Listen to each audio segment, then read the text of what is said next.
আউযু বিল্লাহি মিনাশ শাইতানির রাজিম। বিসমিল্লাহির রহমানির রহিম। আসসালামু আলাইকুম ওয়া রাহমাতুল্লাহ।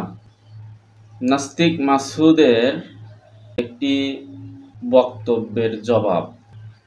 নাস্তিক মাসউদ একটা আলোচনার মধ্যে বলতেছেন, আল্লাহ তাআলা ৭ আসমান দেখতে বলছেন পৃথিবীর মানুষকে। নাউজুবিল্লাহ। নাস্তিক মাসউদ যে কোরআনের আয়াত এটা মিথ্যা। যে আমি তো আকাশের দিকে তাকাই, ৭ আকাশ তো দেখতে পাই না, এটা হলো মাসুদের দাবি। অতএব কোরআনের আয়াত এটা মিথ্যা। নাউজুবিল্লাহ। আর এই কথার উত্তর হচ্ছে, আমরা আকাশের তারকাগুলো ঝিঁঝি পোকার মতো দেখি, ছোট ছোট দেখি। এইটা নিয়ে যারা রিসার্চ করছেন, যে বৈজ্ঞানিকরা, তারা বলছেন এই তারাগুলো পৃথিবীর চেয়ে লক্ষ কোটি গুণ বড়। এই কথাটা নাস্তিক মাসুদ বিশ্বাস করছেন। বৈজ্ঞানিকের কথা মাসুদ বিশ্বাস করছেন। নাস্তিক মাসুদ কিন্তু নিজে দেখে আসেন নাই যে এই তারাটা পৃথিবীর চেয়ে লক্ষ কোটি গুণ বড়। এটা কিন্তু নাস্তিক মাসুদ দেখেন নাই, ওই বৈজ্ঞানিকের কথাটা বিশ্বাস করছেন। অথচ আমরা কিন্তু খালি চোখে দেখছি তারাগুলো ঝিঁঝি পোকার মতো।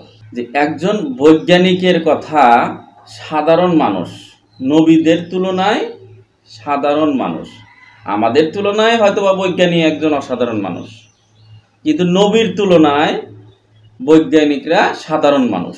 যে এই সাধারণ মানুষের কথা নাস্তিক মাসুদ বিশ্বাস করলেন যে হ্যাঁ, তারকাগুলো পৃথিবীর চেয়ে লক্ষ কোটি গুণ বড়। কথা সত্য। এই নাস্তিক মাসুদ কত বড় গাধা চিন্তা করেন। এই বৈজ্ঞানিকের সৃষ্টিকর্তা আর এই বৈজ্ঞানিকের চেয়েও বড় বৈজ্ঞানিক আল্লাহ তাআলা যাকে রহমত স্বরূপ দুনিয়াতে পাঠাইলেন, সেই হুজুর পাক সাল্লাল্লাহু আলাইহি ওয়াসাল্লাম বলতেছেন যে ৭ আসমান আছে, তিনি নিজে দেখে এসে বলছেন। অথচ নাস্তিক মাসুদ এটা বিশ্বাস করতেছেন না। ও কত বড় গাধা চিন্তা করে দেখেন। যে বৈজ্ঞানিকের কথা নিজে না দেখে বিশ্বাস করলো, অথচ বৈজ্ঞানিকের চেয়েও বড় বৈজ্ঞানিক হুজুর পাক সাল্লাল্লাহু আলাইহি ওয়াসাল্লাম বলতেছে যে ৭ আসমান আছে, এই কথা তার বিশ্বাস হচ্ছে না। এই কথা দ্বারা কি বোঝা যায়? ওর চেয়ে বড় গাধা আর পৃথিবীতে আছে? মানে গাঁজাখড়ি একটা কথা বললে তো হবে না, কথার তো যুক্তি দেখাইতে হবে। আমি নাস্তিক মাসুদকে আবারও একটু পরামর্শ দিচ্ছি, আপনার নাস্তিক মন মানসিকতা নিয়ে কুরআন পড়েন না, হাদিস পড়েন না। আপনি এখান থেকে আল্লাহর রহমতও পাবেন না, নূরও পাবেন না, সঠিক তথ্যও পাবেন না। কুরআন হাদিস মুমিনের জন্য, নাস্তিকের জন্য না। এটা কেন বোঝেন না? আপনার জন্য কুরআন হাদিস না। আপনি এটা রিসার্চ করা, এটা পড়া বাদ দেন। কুরআন হাদিস হলো মুমিনের জন্য।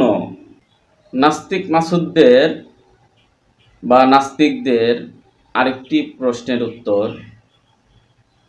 নাস্তিকদের প্রশ্ন হলো, নাস্তিকদের সম্পর্কে কুরআনে আল্লাহ তাআলা কোনো আয়াত নিয়ে আসেন নাই, অতএব নাস্তিকরা জান্নাতে যাবে। নাউজুবিল্লাহ।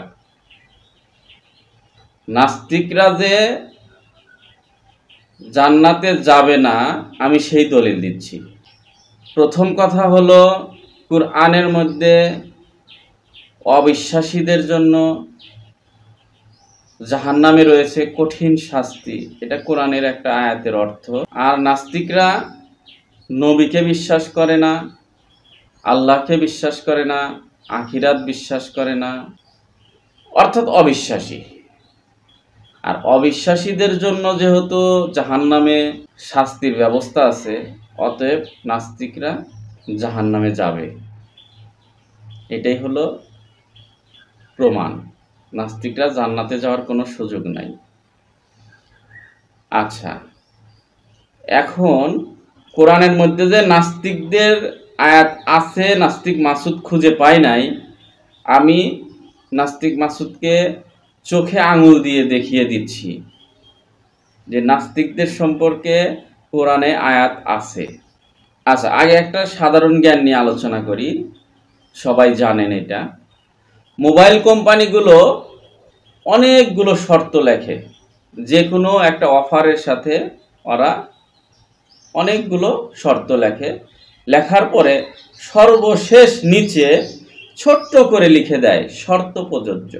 অর্থাৎ অজানা আরও অনেকগুলো শর্ত এর মধ্যে লুকিয়ে আছে, যেগুলো আপনাকে প্যাচে ফালাইতে মোবাইল কোম্পানিগুলোর সহজ হবে, এই জন্য নিচে লিখে দিয়েছে শর্ত প্রযোজ্য। এটা একটা টেকনিক, মানুষকে ধোঁকা দেওয়ার জন্য একটা টেকনিক। এটা তো সবাই জানেন। আচ্ছা, এই কাজগুলো মানুষ শিখলো কোথা থেকে?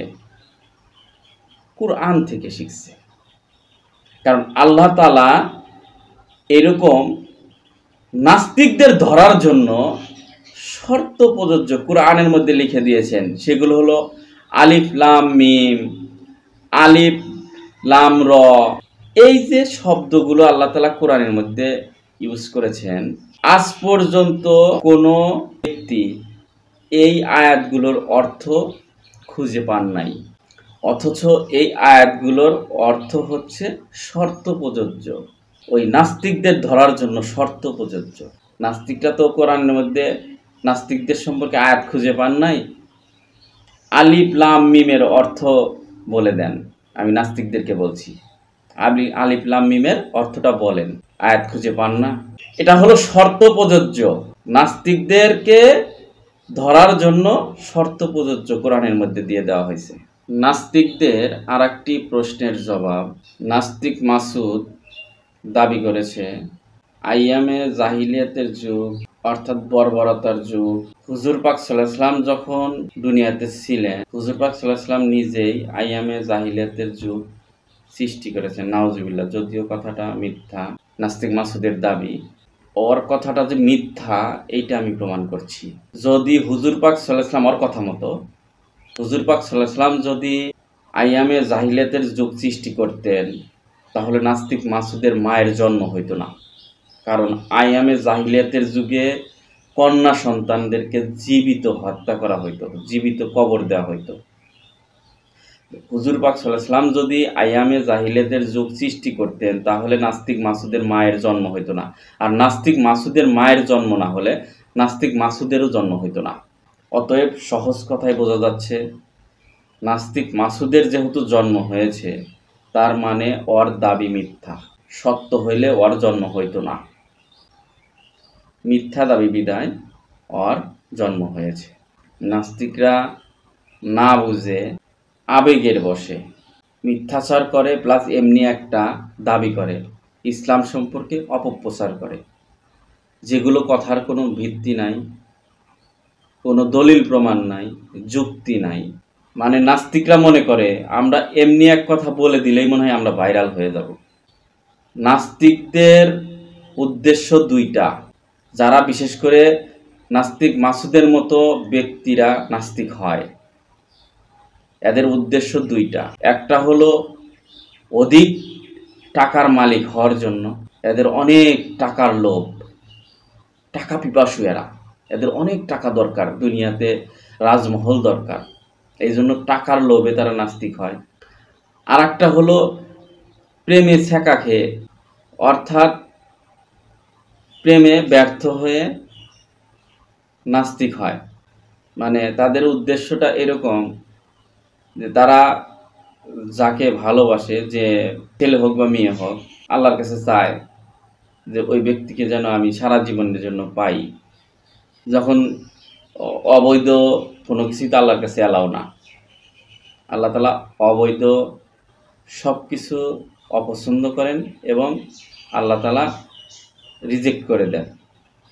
যে এই বিয়ের আগে প্রেম, যেহেতু এটা হারাম, আল্লাহ তাআলা ওই হারাম থেকে ওকে বাঁচায় রাখে, কিন্তু ও এটা উল্টা বোঝে যে আমি ওই ব্যক্তিকে চাইলাম, আল্লাহ আমাকে দিল না, তার মানে আল্লাহ বলতে কিছু নাই, সে নাস্তিক হয়ে যায়।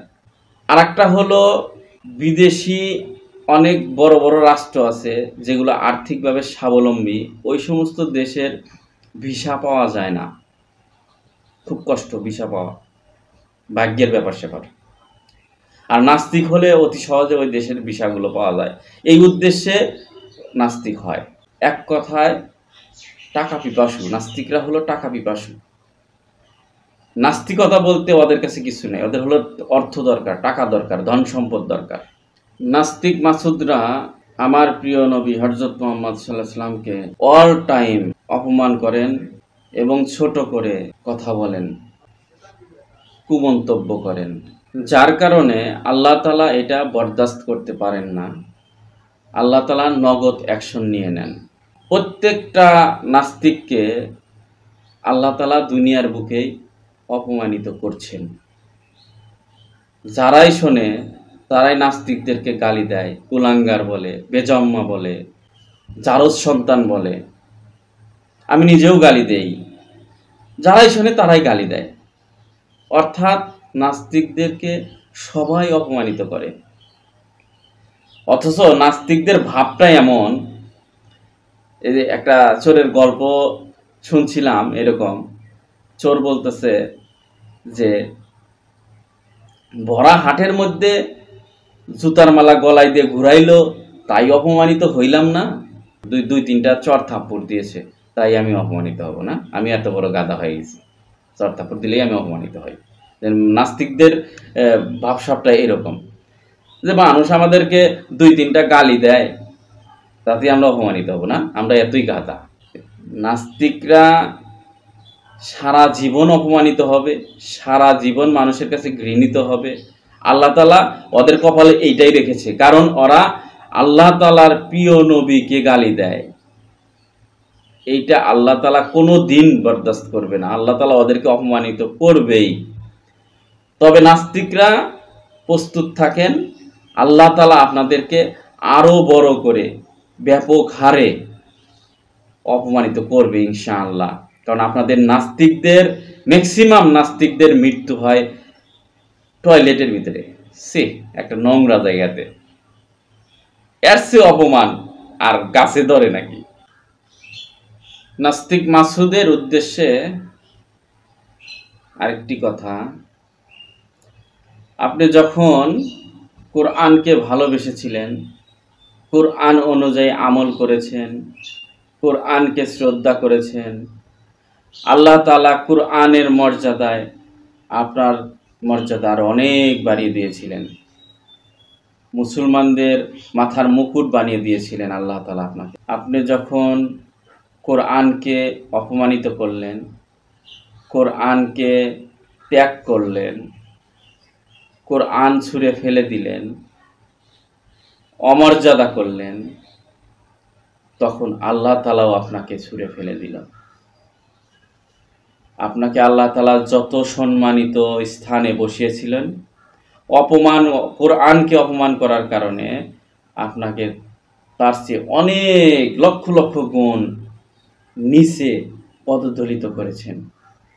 আপনি ছিলেন মুসলমানদের মাথার মুকুট, এখন হয়েছেন মুসলমানদের পায়ের জুতার যে মূল্য আছে, আমরা জুতাকে যতটুক শ্রদ্ধা করি বা ভালোবাসি, জুতাকে যত্ন নেই, অতটুকু ভালোবাসা আপনার জন্য আমাদের দিলে আর নাই। আপনি একটা নিকৃষ্ট মানবে ভূষিত হয়েছেন। আর এই জিনিসটা বোঝার মতো জ্ঞান আপনার নাই। আপনি গাধার চেয়েও নিকৃষ্ট হয়ে গেছেন, সবচেয়ে বড় গাধা, ইন্টারন্যাশনাল গাধা আপনি।